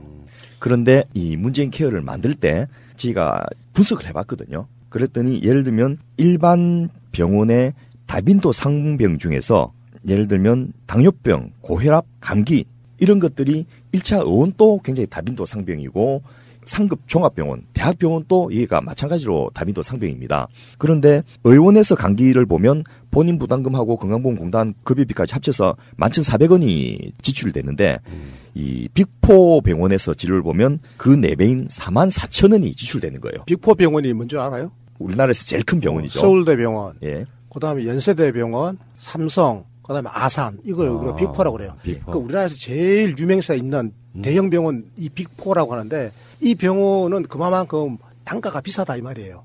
그러니까 우리 국민들이 그 병원 가면 동네 의원 가는 것보다 한 4배 정도 진료비를 더 지불해야 되는 거죠, 지금. 당뇨병도 마찬가지셨어요. 의원에서 당뇨병을 보면 본인 부담금에 좀 혈당 검사비까지 포함해갖고 한 14,000원이 되는데 말씀하셨던 이 상급 종합병원은 46,000원, 빅포 병원은 56,000원 정도이니까 이것도 4배를 뛰어넘는 그런 정도 비용이 들어가니까 정부 입장에서는 1차 의원을 수가를 2배로 높여줘도 그 환자가 상급 종합병원이나 빅포 병원에 안 가게 한다면 남는 장사인 거예요. 아하. 그렇기 때문에 충분히 1차 의료를 강화하는 의원들의 수가를 높여줄 의향이 있습니다. 그러니까 우리들 식으로 쉽게 말하면 동네에 있는 의원 가는 게 종합병원 굳이 갈 필요 없는 병원도 그렇게 가서 하는 거잖아요, 보통 사람들이. 그렇죠. 그러니까 동네 의원에서 할 수 있는 건 거기서 해라 이거죠. 예.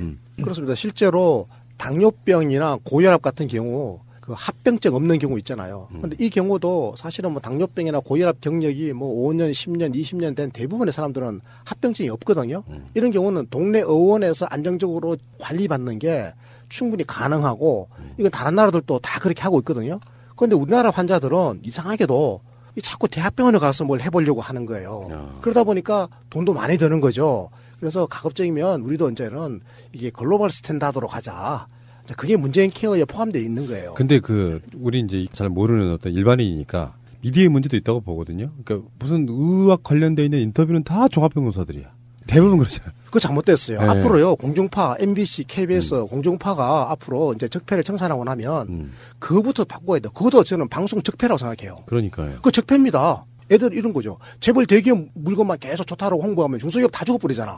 아, 왜 병원도 맨날 대학병원만 데리고 와? 아, 중소병원, 동네 의원 좋은 분들 많아요. 근데 실제로 의사들이라는 게 두 분은 더 잘하실 것 같은데 TV에 자주 나오고 그런 분들이 의술이 뛰어난 건 아니잖아요. 쇼맨십이 뛰어난 거죠.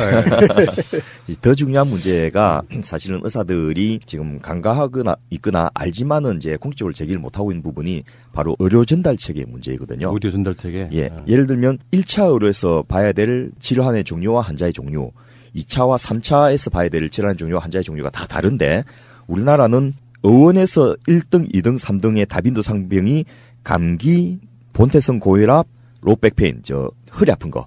이런 건데, 앞서 말씀드렸던 빅4 내지 빅5 병원에서의 다빈도 상병이 1등은 암인 건 맞아요. 그건 대형병에서 봐야 되는 게 맞는데, 2등, 3등이 당뇨병이고 고혈압이고 5등이 감기예요. 이런 거는 소위 말해서 외래 환자를 두고서 의원하고 대학병원이 경쟁하고 입원하고 수술을 해야 될 환자를 두고서 대학병원하고 중소병원이 경쟁하는 이런 경쟁 상황에 몰려 있고 그것 때문에 또 하나의 문제가 이 의료비의 배분이 28,000개의 의원이 전체 진료비에서 가져간 부분이 20% 수준 대비해서 종합병원급 이상의 대형 병원들이 가져간 비율이 30%나 되거든요. 그 병원은 몇 개 안 되는데도 이렇게 소위 말해서 의료 자원의 불균형한 배분이 마치 그 이상희 대표님 방금 말씀하셨듯이 우리나라의 경제계에서 재벌 대기업들이 경제를 모든 이득을 독점하면서 조그만 구멍 가게들부터 이 유통구조를 말살시키는 이런 구조와 똑같은 현상이 의료계에 벌어지고 있는데 그런 부분을 정상화하는 게 사실은 훨씬 더 시급한 문제입니다. 그런데 지금 대한민국 정부가 지난 30년 동안 건강보험제도, 전국민 건강보험제도를 운영해 오면서 계속 약속했던 것이 의료전달 체계 바로잡겠습니다. 모든 대통령 후보들마다 공약지에 보면 의료전달 체계 확립하겠습니다라고 다 들어가 있습니다. 그런데 어느 대통령도 이거 성공하지를 못했어요. 왜냐하니까 이거는요, 재벌 개혁하겠습니다. 그거 재벌 개혁 성공 못했잖아요. 지금 30년 동안. 똑같은 원리입니다.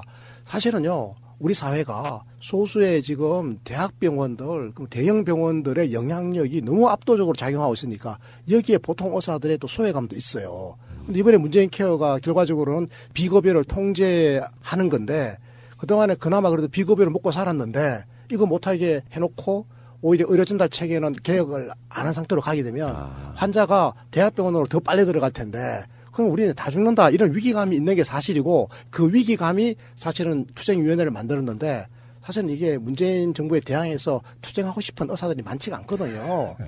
그런 것도 여러 가지가 또 정황이 있습니다. 그래서 저는 이번 이 사안은 지난 30년 동안 우리 역대 정부가 우리 국민과 의료계에게 약속했던 것을 지키지 않았던 업보가 켜켜이 지금 누적되어 있는 부분도 있다라고 하는 걸 제가 말씀드리고 싶은 거예요. 그러니까 집회에 나온 의사들이 주장하는 게 맞는 말이 전혀 없는 것은 아닌데 문제는 이제 그게 전체적으로 왜곡될 수 있는 소지가 있다고 그러는 것이고요. 아까 그 최대집 씨도 그렇지만 정치적으로 이용하려고 하는 거, 그 이야기는 이게 정치적이라는 게 단순히 정치권 이야기만 하는 건 아닌 것 같고요. 그렇습니다. 그 이야기는 잠시 후에 다시 오겠습니다. 네. 아, 손 시려워. 발도 시려워. 겨울바람 때문이야.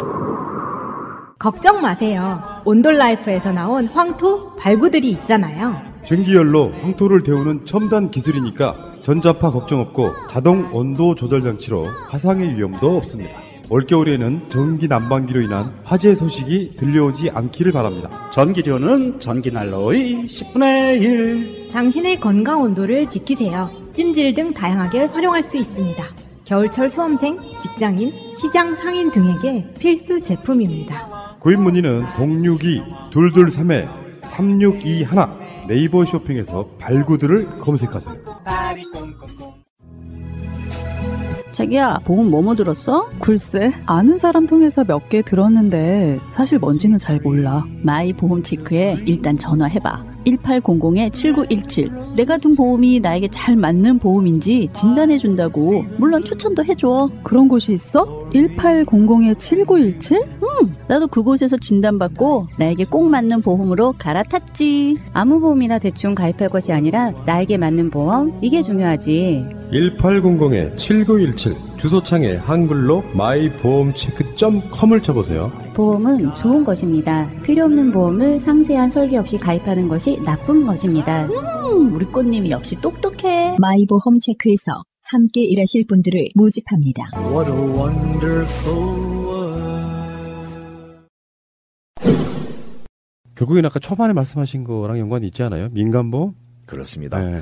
지금 문재인 케어의 최대 피해자는 사실은 연간 28조 내지 30조 원을 가져가면서도 국민들에게는 거의 한 3분의 1도 안 돌려주는 보험회사들이, 생명보험과 손해보험회사들이 가장 큰 피해를 보게 되거든요. 그런데 이분들의 광고에 보수신문들이 대부분 또 의존을 하고 있는 거예요.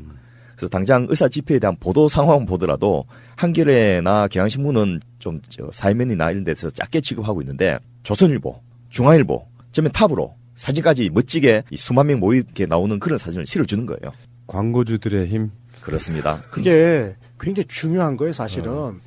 광고주들의 힘이라는 요소가 하나 있고 또 하나는 보험회사 직접적인 힘이에요. 특히 삼성 계열이라든지 현대 등 재벌 대기업들이 전부 다 이게 보험회사들 하나씩 다 가지고 있습니다. 현대 해상이라든지 뭐 삼성생명 뭐 각종 보험회사들 하나씩 다 가지고 있어서 그럼 왜 보험회사들이 이번 의사 집회를 띄워주느냐? 왜 이걸 더 알고 싶고 힘을 실어주고 싶으냐? 이거는 지금 이번 의사협회의 그 이번 행사에 주도 세력들을 내세우고 있는 것이 비급여의 전면적 급여화라고 하는 문재인 케어의 그 핵심적인 내용을 반대하는 거기 때문에 비급여를 온전시키자는 거잖아요. 근데 비급여를 온전시켜 놓으면 국민건강보험 영역 바깥에 있는 의료의 영역이 커지기 때문에 이것을 민간 의료보험하고 의료기가 손을 잡아가지고 이것을 돈벌이 영역으로 삼을 수 있고 그럼 우리 국민들은 국민건강보험이 보장 안 해주는 비급여 혜택을 보기 위해서는 민간보험에 가입해야 되거든요. 또 민간보험에 가입해 놓으면 또 의사 선생님들은 당신 민간보험에 가입했으니까 이거 비급여 합시다 하면 지돈 내는 거 아니니까 당장은 비급여를 해요. 그리고 또 보험료가 올라가면 또 보험료 또 내야 되고 이 악순환이 반복되잖아요. 이 가운데 의료계나 민간보험회사들은 돈을 번단 말이죠. 이번에 제가 의사 집회에 참석해갖고 좀 재미있었던 게요. 구호를 외치는데 구호 중에 잠깐만요. 참석이 아니고요. 관람. 관람. 예. 예, 관람을 하면서 참 재밌었던 게 구호 중에 민간보험회사 배불리는 문재인 케어 반대한다 이런 구호가 있었어요. 무슨 말이에요? 야, 참 아주 절묘하게 쓰는구나 싶은데요. 1차적으로 문재인 케어를 통해서 비급여가 급여화되면 그만큼 보험회사들 당장 돈이 안 나가도 되니까 이득이 되는 게 맞습니다. 그러네. 예, 그거는 표면적으로 맞는데 궁극적으로 문재인 케어를 제대로 풀로 해버리면 민간보험회사들이 거의 망할 정도로 흔들리게 되거든요. 가입자가 줄어드니까. 그렇죠. 왜냐하면 그 민간보험에 가입해야 될 필요도 없어지고 기존에 가입했던 민간보험을 전부 갈아타든지 그냥 환급 받으면 되거든요.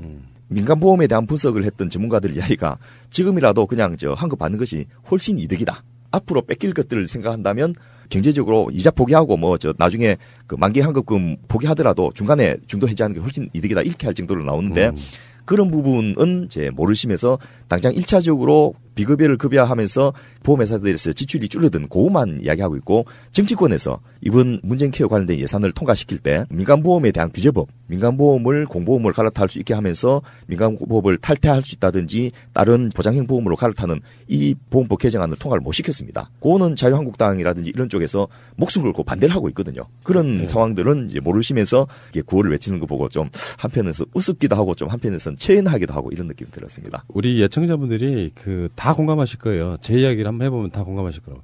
제가 한 2년 전에 병원에 집중적으로 다닌 적이 시절이 있었거든요. 그래서 건강보험에서 이제 뭐 급여해주고 다 그런 항목들이기 때문에 거의 비용은 사실 안 들었다고 보면 되는데 제가 민간보험 들어있는 게 좀 있어요. 제 의지로 들었다기보다는 외부의 요인에 의해서. 근데 거기서 지금 어떤 그걸 뭐라고 하나요? 거기서 지금 내주는 돈들 아직 안 하고 있거든요. 그게 뭐냐면은 건강보험에도 돈 내고 거기도 돈 내고 그러면서 이중적으로 일단 나가는 거 그쪽 혜택을 사실상 받지 못한 상태 이게 좀 뭔가 이상하다 이런 느낌이었었거든요. 궁극적으로 지금 당장은 아니더라도 수년간이 지나고 나면 민간보험들의 필요성이 좀 사라지는 부분 이거를 극렬히 지금 누군가가 들이막고 있다는 이런 흐름이라고 보면 되겠죠. 예, 아까 우리 서정훈 팀장님께서 문제를 내면서도 아주 극명한 예를 인용을 해줬는데요. 다국적 외국 기업들이 한국에 와서 왜 그렇게 장사를 많이 하냐면 한국같이 좋은 시장이 없다는 거예요. 한국에 삼성생명이나 흥국생명이나 교보생명 같은 데에서 하도 적게 환급을 해주니까 그거보다 약간만 더 해줘도 굉장히 좋은 보험이 된다는 거죠. 그런데 본국에서는 도저히 누릴 수 없는 엄청난 수익률을 누리고 있으니까 그 보험개발원이라고 보험회사들이 모여서 만든 그런 연구소가 있는데 거기서 자기들이 주장하는 보험 환급률이 40%입니다. 그러니까 60%는 그냥 자기들 남긴다는 이야기거든요. 물론 그것을 온갖 것으로 부풀려가지고 관리 운영비라든지 예정적립금이라든지 이런 문제로 포장을 하는데 보험회사들이 갖고 있는 건물들이 대부분 우리나라에서 제일 큰 빌딩들이라는 걸 생각하면 왜 보험회사들은 굳이 그렇게 빌딩을 많이 지어야만 할까? 수익률이 너무 크면 이게 세금의 과세 대상이 되지 않습니까? 그래서 건물을 짓는 것으로 비용을 상당 부분 이제 소모를 하고 또 그 비용 들인 건물에서는 임대료 같은 건 또 따로 받아 챙기고 이런 식의 사업 구조가 잔존하고 있는 상황이기 때문에 자기가 만 원 내면 16,800원 돌려받는 이런 건강보험을 가입 안 하면 오히려 바보인 거죠. 좀 비슷한 예인데요. 어떤 모임이 하나 있었어요. 그래서 이제 선입금으로 모임 참석자를 모집을 해요. 그래서 이제 뭐 한 100명 다 모았다. 근데 그때 그 모임의 회장이 하는 말이 다 오실 필요 없어요. 맞습니다. 안 오시는 분들 때문에 우리 회비가 남아돈다고. 뭐 그런 얘기 비슷한 구조인 거잖아요. 그러니까 실제로 보험회사가 가입한 사람들이 다 아프거나 그러면 망할 거예요. 예. 그런 거죠 뭐. 그리고 문재인 케어가 왜 소득주도 성장인지 이것도 국민들이 좀 아셔야 되는데요. 문재인 케어를 통해서 보장성을 확대하면 현재 가입자들 내는 법정 본인 부담금과 비급여 본인 부담금이 줄어드는 부분이 이제 마지막 연차에는 한 14조 원이 넘어갈 거라 보는데 그것도 중요하지만은 현재 소모성으로 반도 못들을 받을 민간보험에 내는 28조 원 내지 30조 원의 연간 해당되는 돈을 안 내도 되도록 한다면 그 가구당 24만 원 1인당 한 10만 원 정도의 매월 지출되는 의료비를 절감해 줄 수 있기 때문에 그만큼 가처분 소득이 많아진다는 것이 문재인 케어가 소득주도 성장에서 중요한 역할을 하는 굉장히 큰 포션이 된다는 겁니다. 그 아까 퀴즈도 나온 이야기지만 좀 정리를 해드리자면 가입자 부담 보험료 대비 보장성 이게 아까 만 원을 냈을 때 국민건강보험은 16,800원이고요. 퀴즈 아까 들으셨던 분들 정확한 답이 이거고요. 다음에 이게 그 만 원 내면 얼마나 돌려주느냐를 봤더니 지금 아까 말씀하신 슬롯머신은 7,500원, 로또는 5,000원, 흥국생명은 4,400원, AI의 생명은 3,500원, 라이나 생명은 3,100원, 에이스화재는 2,800원 이런 식으로 나머지 부분은 다 보험사의 이득인 거잖아요. 그렇습니다. 그러면 정부가 의료기와 협의 없이 문재인 케어를 일방적으로 발표했다. 비급여의 급여화 정책이 실현 불가능하다. 이런 주장을 했다고 해요. 사실입니까? 그것도 전혀 사실이 아닌데요. 다수의 의사들하고 정부가 뭐 직접 상대하면서 협상하거나 이렇게 할 수는 없는 건데 일단 저 의사들도 대선 후보 TV 토론 받지 않습니까? 그걸 통해서 충분히 문재인 후보뿐만 아니고 나머지 그 후보들도 홍준표 후보만 빼고는 전부 다 이런 보장성 강화를 하겠다고 약속을 했어요. 그래서 그런 과정에서 텔비를 바빠서 못 봤다라고 한다면 할 말이 없지만은 충분히 국민에게 알려져 있고 또 그 대통령직 인수위원회에 해당되는 국정기획자문회의에서도 그 수백만 건의 민원 제안을 받았는데 그때도 문재인 케어에 대해서 분명히 의견을 수렴을 했고요. 또 이런 정책을 만드는 과정에서 의료계의 뭐 의사협회뿐만 아니고 여러 직능 단체들을 하고 캠프에 계신 분들이 충분히 협의를 많이 했는데 이제 의사들 입장에서는 왜 우리들하고만 협의하지 않고 간협이라든지 치협이라든지 한협이라든지 이런 쪽하고 협의를 했느냐 뭐 이런 식의 생각이 아닌가 싶은데 일단 문재인 케어는 저 세부적으로 어떻게 하겠다라는 발표가 아직 난 게 없습니다. 그래서 이렇게 하겠다라는 큰 방향을 대통령께서 발표하셨고 이제 담당 주무부처인 보건복지부에서 협상단이 꾸려져 가지고 의사들 단체하고도 협의하고 약사들 단체하고 협의하고 이렇게 진행돼 나갈 겁니다. 그런데 이제 그렇게 공급자 의료계 대표하고 정부가 직접 양자 대화하는 것만으로는 부족해요. 그렇게 되면 안 되고 저는 이제 국민의 이익을 대표하는 시민사회 단체, 그다음에 이제 각종 시민사회 단체 출신의 전문가들, 이게 공익 대표들과 함께 일종의 노사정 비슷하게 이게 이제 그 의료계가 공급자고 또 수요자가 있잖아요. 수요자가 국민이 물론 뭐 정부가 국민을 대표하는 것이긴 하지만. 어쨌든 이제 다양한 국민의 의사가 반영될 수 있는 국민 대타협 구조 이런 거가 좀 필요하다고 생각해요.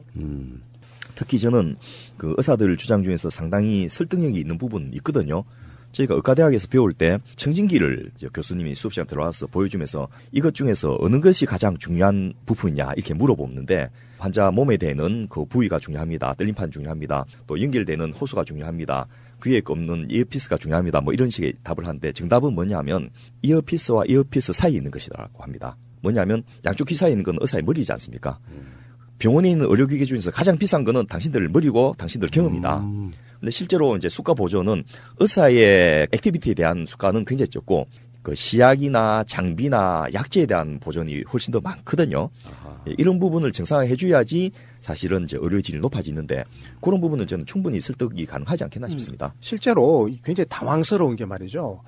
외과 의사 한 명이 뭐 수술 간호사라든지 여러 직원 한 5명 데리고 수술방에서 1시간 동안 수술하잖아요. 그럼 이 단가가 한 50만 원 안짝이에요. 그런데 이게 미국이나 혹은 뭐 유럽 같은 경우에는 최소한 우리보다 3배, 어떤 경우에는 뭐 한 6배, 7배가 더 높게 돼 있어요. 그 단가 자체는. 근데 우리는 요 단가가 너무 낮죠. 그 대신에 어디서 부풀려 주느냐? 장비 같은 걸로 뭘 촬영을 하거나 장비를 이용하거나 여기에 대해서 엄청나게 부풀려 놨어요. 그리고 약값 이런 걸 부풀려 놨어요. 그러다 보니까 제약회사라든지 장비 만드는 회사는 돈을 많이 벌고 또 병원의 그 구조, 인프라스트럭처에 투자한 사람들은 또 어느 정도 돈을 벌지만 그 속에서 일을 하는 그 의사들이나 노동자들의 노동과 그 지식에 대해서는 저평가되어 있는 이 구조를 바로잡겠다라고 문재인 케어가 지금 선언을 했거든요. 그래서 엊그젠가 지금 대통령께서 말씀하셨죠. 수석 비서관 회의에서 그 이제 의료 수가 문제를 바로잡아라라고 하는 것은 이 결과적으로는 보통 의사들이 교과서적인 진료를 한다라고 했을 때 그 의사의 정상적인 노동과 그 근로 행위 있지 않습니까? 여기에 대해서 정당한 값어치를 이제 지불하는 방식으로 수가 체계를 개편하자는 뜻이 있는 거예요. 자, 그런데 가장 중요한 건 사실은 뭐 의사분들의 주장이 아주 틀린 건 아니고 일부는 맞는 게 있다 이런 말씀이신데요. 진짜 중요한 건 재정 아니에요? 예. 그래서 이게 뭐 계속 그런 식이잖아요. 자유한국당도 뭐 여러 가지 복지를 반대하면서 재정 파탄한다, 퍼퓰리즘이다 하는데 그것 아닌 것으로 알고 있는데 좀 정확하게 말씀해 주시죠. 저는 어제 집회하는 장면에서 보니까 이 플랜카드 들고 있는데 뭐 피켓도 들고 있잖아요. 거기 보니까 뭐 포퓰리즘이란 말이 들어 나옵니다. 저는 그거는요 굉장히 잘못된 거라고 생각해요. 이게 포퓰리즘이라는 말은 보수 야당이 정부를 비판할 때 쓰는 말이잖아요. 포퓰리즘이라고. 그런데 의료계는 그런 말을 하게 되면 이게 정치적으로 오해받을 소지가 있는 거예요. 그리고 실제적으로 포퓰리즘이라고 하는 것은 이 정치적으로 정쟁에서 사용하는 용어잖아요. 아니 물론 일부 학계에서도 쓸 수 있습니다만 저는 이거는 바람직하지가 못하다는 생각을 기본적으로 했고 또 논리적으로 따져보더라도 문재인 케어는 포퓰리즘이 아니죠. 그죠? 그럼 우리 이상 운동이 일단 그 의사들 주장 중에서 3,800개의 비급여 항목을 급여 항목으로 전하는 것 자체가 불가능하다고 하는데 이미 OECD 국가 대부분이 이걸 다 급여로 해가지고 국가가 보장을 하고 있습니다. 그래서 불가능하다는 근거는 전혀 사실이 아니고요. 두 번째로 이제 본인 부담금 수준이 낮으면 의료 이용량이 엄청나게 늘어날 것이다라고 하는데 이미 우리나라는 외래 이용량 같은 경우에 OECD 평균 2배입니다. 그래서 사실은 더 늘어날 것도 별로 없어요. 그런데 이제 뭐 예를 들면 상급 병실료를 낮춰가지고 누구나 비용 부담 없이 입원하게 하면 동네 병원에는 안 가고 전부 대학병원에 다 입원할 것이다 이렇게 이야기하는데 그것을 그냥 무조건 1인실, 2인실을 다 급여를 해준 게 아니고 기본 병실이 지금은 6인실인데 이것을 4인실로 만들고 전체 병상 중에서 상당 부분을 이제 기본 병실인 4인실로 확충하게 해가지고 기본 병실에 입원하더라도 생활이 불편하지 않도록 해주는 게 기본이고 두 번째로 그 질환에 따라서 격리병실이라든지 이런 것이 있어야 되는 분도 있겠지만은 의학적인 필요성이 없는 분이 상급병실을 있겠다 하면 그거는 본인 부담을 더 내게 하는 그런 제도들을 앞으로 유지할 거기 때문에 그 역시 이제 전혀 근거가 없는 내용이고요. 그리고 근본적으로 건강보험 재정 파탄은 의사들 걱정할 내용은 아니거든요. 그거는 국가와 정치권에서 걱정해야 될 내용이고 예를 들면 21조 원의 건강보험 재정 흑자 누적적립금이 사라질 것을 걱정하는 그걸 보고서 제가 참 난감했는데요. 그거는 자기들이 가져가야 될 돈을 정부가 안 주고 쌓아놨던 거거든요. 그러니까 그거를 빨리 쓰라고 요구해야지 이게 정상적인 의사의 주장인데 그것이 사라질까봐 걱정이다. 이런 거는 정말 말이 안 되는 거죠. 그거 사라지면 수가 안 올려줄 수가 있죠. 예. 사실은 그래서 그래요. 그래서 지금 의료계에서는 걱정이 지금 태산 같아요. 이 정부가 그동안에 맨날 이제 거짓말 했다라고 하는 그런 피해의식 비슷한 게 있어요. 그래서 이제 그런 것도 우리가 감안해서 여러 정황을 다 이제 고려해가지고 우리의 미래를 함께 논의해봐야 되겠다. 이번에 특히 그런 의사들의 걱정을 확신시켜 준 게 바로 국회 예산심의였습니다. 바로 그거죠. 예. 지금요 2,200억 원을 깎아버렸습니다. 국고 지원을 하기로 예정돼 있던 금액을 정부가 올리는데 문재인 케어를 발표하면서 그러면 문재인 케어에서 돈 어디서 조달할 겁니까 하니까 첫 번째로 기존에 하던 국고 지원액이 연간 한 7조 원 되는데 매년 1조 5천억 원씩 더 덧붙여 드릴게요. 이렇게 말씀하셨는데 대통령께서 직접 그렇게 해가지고 최소한의 걸 이번에 제출해놨는데 국회에서 야당이 2,200억 원 깎아버렸어요. 그거를 어이없이. 그러니까 이제 의사협회에서 그러는 거지. 그거 봐라. 약속 안 지키지 않냐냐 벌써. 여기서 쇼앤 침대에서 만든 수디부를 드리는 퀴즈 나갑니다. 야당이 삭감한 건강보험 국고 지원액은 약 얼마일까요? 정답은 2,200억 원입니다. 새날 팟빵 게시판에 이메일 주소만 올려주세요. 그러면 그 시위를 자유한국당 상사 앞에서 해야죠. 그렇습니다. 그러고 한의사 의료기기 사용도 저는 뭐 필요하다면 포용해 줄 수 있다고 생각하지만은 그것을 제출한 대표 발의원도 자유한국당원인데 그걸 왜 현 정부에 대해서 비판하는 건지 모르겠어요.